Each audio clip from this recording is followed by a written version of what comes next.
সকালটাকে কুয়াশাচ্ছন্ন দেখে বেরিয়ে পড়লাম আমি আর সোহান যে চুয়াডাঙ্গার কী অবস্থা একটু দেখি ঘুরে। তাই পৌঁছে গেলাম চুয়াডাঙ্গার চৌরাস্তার মোড়ে।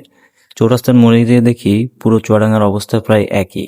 চৌরাস্তার মোড়েও কোনো রকমের কোনো পরিবর্তন নেই। তাই একটু সামনে আগিয়ে গিয়ে দেখছি যে কেমন লাগছে। কুয়াশায় আচ্ছন্ন হয়ে রয়েছে পুরো চুয়াডাঙ্গা। এই যে বড়বাজার জামে মসজিদ থেকে শুরু করে সব জায়গায়। শুধু যদি এই চুয়াডাঙ্গারই এই অবস্থাটুকু হয়, তাহলে গ্রামের কী অবস্থা আপনি বুঝতেই পারছেন। কত সুন্দর লাগছে ফুলগুলো।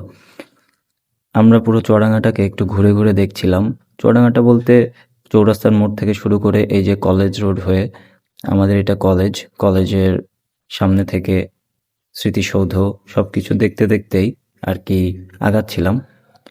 আমি আর সোহান বাইকে। প্রচণ্ড শীত, প্রচণ্ড বাতাস, প্রচণ্ড কুয়াশা, সব মিলিয়ে সব কিছুই প্রচণ্ড প্রচণ্ড ছিল।